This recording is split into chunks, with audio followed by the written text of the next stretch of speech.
Mga kapatid, Pag-asa is warning of life-threatening conditions in northern Luzon brought by Super Typhoon Nando. And yes, you heard it right, Super Typhoon. In some areas are already experiencing the impact of the typhoon. And for the latest, we have News 5 correspondent Mon Gualvez, live from Apari, Cagayan. Mon, narinig ko kanina sa ulat mo sa One Balita Pilipinas na talagang yung hangin ay talagang sapat na para madala talaga kayo. Yes, Lord. Mula kaninang madaling araw hanggang sa mga oras na ito, walang tigil yung pagbayo ng napakalakas na hangin na sinasabayan pa ng buhos ng ulan dito sa bayan ng Apari, Cagayan. At ito nga ay dahil o dulot ng Super Typhoon Nando. At marami sa mga areas dito talagang binubugbog ng lakas ng hangin. As I described it kanina sa One Balita Pilipinas, yung sasakyan namin habang tinatry namin lumipat ng ibang location, iniaangat talaga ng hangin. At habang kami ay nagpo-cover din in some places, talagang halos tangayin kami ng hangin. Ito nakikita nyo mga videos ngayon, marami dyan, nasa tabing dagat, no? Ang lakas ng alon, yung dagat, galit na galit.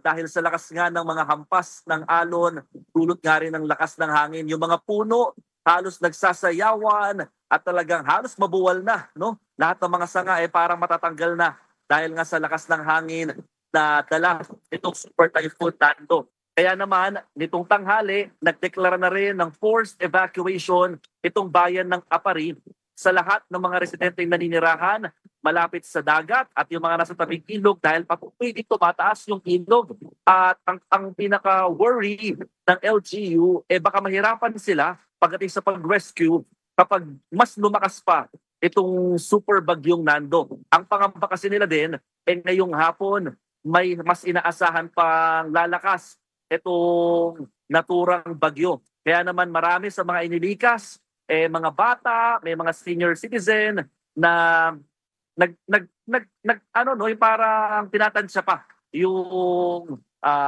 panahon. Pero dahil nga nagdeklara na ng forced evacuation dito sa bayan ng Apari, wala silang magawa kundi kailangan na silang ilikas sa mga evacuation center. At sa mga oras din ito, may mga kalsada na hindi na madaanan dahil nga inaabot na rin ng tubig.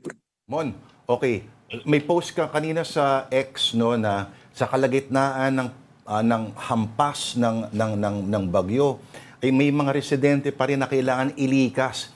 At sa may katabing dagat yan mismo mo na ano ba ito yung mga hindi sila o barang hindi natakot kumbaga at nagstay lang doon sa area nila? Oo, kasi Lord, ang mga residente dito parang sanay na sila sa mga bagyo. No? So yung mga pagpulan at mga malalakas na hangin na parang bago sa atin, sa kanila normal lang. Kaya hindi nila ito ganoong sineseryoso. They admit it. No? Pero ito nga, super typhoon, yung category at posibleng umabot pa nga, umabot na nga ng signal number 5 in some parts of the country. No? Pero ganun kalakas at ganun katindi at katagal yung buhos ng ulan. Imagine, kanina pang madaling araw, hanggang ngayon walang tigil itong hangin at ulang nararanasan dito sa malaking bahagi ng Cagayan. Kaya marami na rin mga areas dito ang nawalan na ng kuryente sa mga oras na ito. At siniguro naman ng provincial government na nakapreposition lahat ng mga food packs na kakailanganin para sa mga lumikas na residente. As of now kasi, meron na silang count na 2,000 families all over the Cagayan province na mga nagsilikas or almost 7,000 individuals. Mm-hmm. Mon, yung 7,000 individuals na yun, how many evacuations centers are we talking about? And aside sa mga food packs, anong klaseng tulong pa ang natatanggap ng mga residente?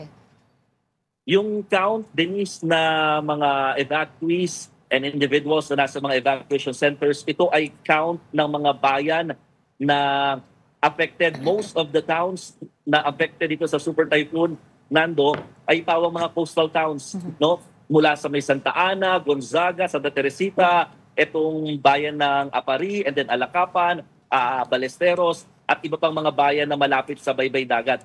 Habang yung mga pangangailangan, immediate relief ang kailangan nila, no? Pagkain, malinis sa tubig, gamot, Pero hindi pa kasi nakikita ngayon yung mga sira o damages na nangyari sa mga bahay na mga malapit sa dagat. So I think in the coming days, they will be asking also for financial support.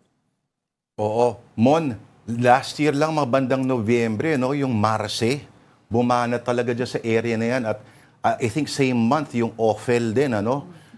Hindi ko na maalala kung ano, yung Ophel yata parang super typhoon, pero ang talagang dumali yata yung Marse talaga, if I'm not mistaken, Mon. And that was just November of last year. Kumbaga, Yes, Lord. Okay, buti naman hanggang ngayon, Mon, hindi bumababa o hindi humihina kamo yung lakas ng mga hangin. Hindi pa rin talaga. At yung pinangangambahan nila, mangyayari ulit yung nangyari last year, binabanggit mo, Lord, na Typhoon Marse. Nung Typhoon Marse kasi, mga kapatid, most of the structures were destroyed. Nagbagsakan ng mga poste, ang mga establishment nasira, mga bubong nawala, tinangay, dahil sa lakas din ng hangin. So yun yung pinangangambahan nila na baka maulit this time with Super Typhoon Nando. So ang malala lang kasi nung kay Typhoon Marse, nagsunod-sunod yun, kung maalala natin, Marse, Nika, Ophel. So yung tatlong bagyo na yun, talagang nanalasa dito sa northern part of Luzon. So medyo may trauma ang ilang mga residente, lalo yung mga nawala ng tahanan, pero may ilan pa rin na nagpipilit na magstay sa kanilang mga areas kahit na may ganitong bantana ng sama ng panahon. Mon, last quick question for me. Sabi mo nga may forced evacuation na at mamaya pa yung talagang inaasahan na bagsak pa lalo, ano, yung tama lalo nitong super typhoon. But are the residents allowed to maybe go back to their homes dahil yung iba ay may gusto pang isalba, may nakalimutan? Would they be allowed to do that pa? Yes, they are allowed naman, Denise, pero they need to ask permission and seek guidance muna sa mga authorities, especially sa mga personnel ng MDRRMO and of course the of the police, no? Para mag-guide at masamahan sila kung sakasakali, dahil nga kapag patuloy na tumataas yung level ng ilog, mukhang hindi na talaga papayagan. Kasi nga nag-declare na rin naman sila ng forced evacuation. So as much as possible, they don't want to risk itong mga buhay ng mga residente na una na nilang inilikas kung babalik at babalik din naman. Alright. At take note, ang international name nito ay Ragasa. Ragasa. Oo. Mag-ingat kayo. Mon Gualvez, kayo ng iyong team. Ang ating News 5 correspondent po mula sa Apari, Cagayan, si Mon Gualvez.